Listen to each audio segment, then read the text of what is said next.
Hey guys, and welcome back to my channel. I am so excited about today's tour. We have a 2022 Toyota Highlander Hybrid Platinum. This has got to be one of the hardest cars to get your hands on in 2022 with these crazy gas prices and inventory shortages. I feel like I found a unicorn. I am so excited to dive into this car to explore the features, the technology, and to find out just how family friendly it is. If this is your first time joining me, hey, I'm Kelly and I'm the Car Mom. I review cars for moms and for families. I'm a mom of two, almost three, and I'm a certified child passenger safety tech. All right, let's get started. And if you are currently car shopping, make sure you check out all of our amazing online resources, including a brand new course all about buying a car. It tells you everything you need to know about buying a car or trading in. You can purchase it right here on my website. There'll be a link in the description box below.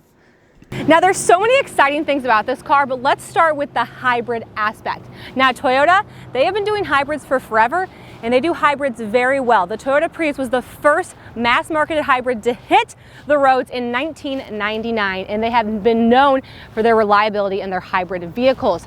So with the Highlander Hybrid, we know it's a hybrid by one pretty obvious way. The blue right here in the Toyota logo. Now this is what we call an active hybrid or a standard hybrid. Basically this means you are not plugging this vehicle in. The vehicle is intelligently using both gas and battery to make the car as fuel efficient as possible. Now I haven't been driving this car for very long, but on average I would expect to get about 35 miles per gallon equivalent. Now another thing to note about the Highlander, and I think a little bit of a misconception about it, is it's really not that big. And I will show you what I mean when we get to the second and the third row. But on the span of mid-size SUVs, anything from the Highlander all the way up to the Traverse, the Highlander is on the smaller end. So for that reason, it's not always my pick for families of more than 3 children. And again, I'll be sure to point out those reasons why. But if you're a smaller family or your children are older or you're a single person, all day long, this car has a ton to offer and I can't wait to show it to you. And then at the back end of the Highlander, you'll note we have that same blue Toyota logo, some kind of interesting taillights. Look how far they come out. That's kind of interesting. Highlander badging and then Platinum, as well as some hybrids. This one also is equipped with a tow hitch. Okay, so I'm really excited to show you the interior because this Platinum trim level has literally everything. Okay, starting off, take a look at this unique interior. It's very brown. We have kind of like a camel leather against kind of a chocolate with a brownish gray wood trim as well. So I actually think the dual brown leather is something kind of unique. I think it looks stunning against the white car. But let's get on in and check out some of the technology. Okay, here's a shot of me in the driver's seat of this 2022 Toyota Highlander. And the driver's seat, very comfortable. The seats are a nice soft leather and I love the interior design. This car honestly is beautiful. It's got, the Platinum is definitely worth it because you get this beautiful upgraded screen, which is so awesome. Before we get to that, let's talk about some more of the features. We have our seatbelt status. I love that for families so you can see who's buckled. And then if you look, we're averaging 35.1 miles per gallon. This car actually already has 12,000 miles on it. Someone traded it in. It's a used car. Okay, their loss, our gain. We also have heads-up display equipped in this car so I can see things like my direction, how fast I'm going, my navigation, all on my windshield. Steering wheel is nice and leather wrapped with good steering wheel controls, anything from Bluetooth to automated cruise control, all found on the steering wheel. Okay, let's talk about the infotainment system. So it's a beautiful, large, full color display, honestly pretty user friendly. It's a complete touchscreen, then we also have some buttons down here. So I could hit things like menu, I could go to audio, quickly see my radio station, or I could pull up the navigation as well. Climate control can be found here, and then they've also pulled out the climate control, which I really appreciate. Volume knobs are stop-start button. A little bit of a ledge right here, which is like kind of just like a fun little spot to put, I don't know, a phone or something. Heated seats, ventilated seats, and a heated steering wheel. 2 USBs, USB-C, 2 cup holders, auto hold, driving modes, all of the things. I mean, I told you, she's literally fully loaded. In our center console, we have our wireless charger, which is kind of like a unique place to put it. Cool. And then you could, of course, also lift that all the way up.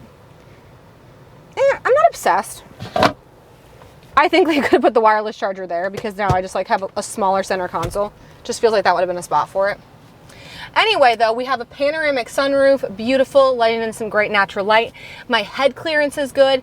My visibility in the car is okay. We do have a double stroller back there, so that's going to definitely affect some visibility. But overall, I like the interior. I think the design's beautiful. I think the car feels expensive. There's a ton of different materials used, which is fun. But let's hop to the second row and then the third row and kind of break down how this is for children. Okay, here's a shot of me in the second row, and I'm feeling really comfortable actually. This seat set for myself, a ton of nice knee clearance, good head clearance. I'm pretty tall, pretty pregnant, and I'm comfortable. As far as amenities are concerned, we have sunshades, which is so exciting, some door cubbies right here, and that same kind of like two-tone brown leather we found in the driver's seat, leather back pockets on both sides, heated seats, USBs, ceiling vents, pano roof, and we have cup holders on the ground right here. So I like those from a convenience standpoint. I don't like those from a third row access standpoint, but they're there. Okay, let's talk about car seats. So as far as the car seat hardware is concerned, we only have 2 sets of lower anchors and 3 tether anchors in this car, which compared to other vehicles in its class is not great and does not allow for a ton of car seat flexibility. So on both outboard captain's chairs, we have lower anchors and tether anchors. In the third row, however, we have no lower anchors and we only have 1 tether anchor. And unfortunately, Toyota loves to do this to us. It's in the middle seat. That causes quite a few issues.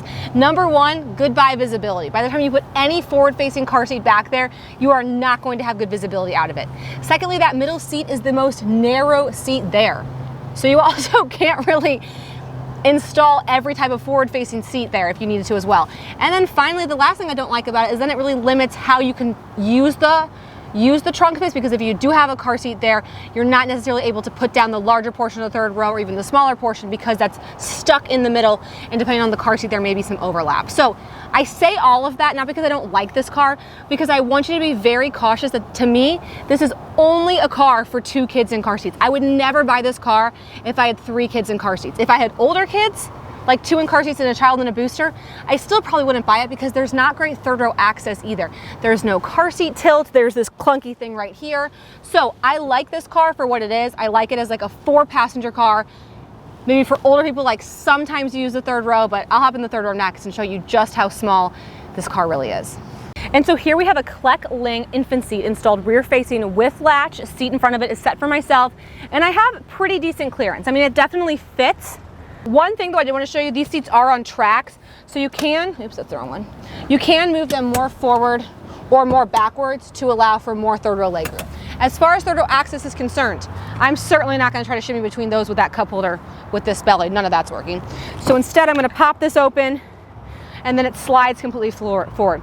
Now, if you look, the floorboard of the Highlander is slightly elevated. So look how shallow that seat is. Like, you have nowhere to put your feet. My knees are, this is gonna be tough. My knees are literally gonna be in my chest.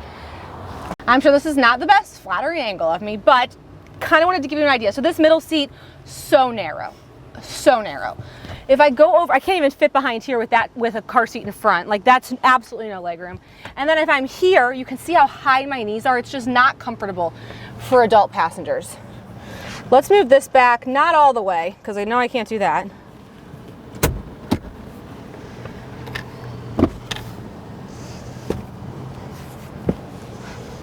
Okay, so here's a kind of a shot of me. Again, that elevated floorboard hurts. I don't have I don't have a lot of room at all, honestly.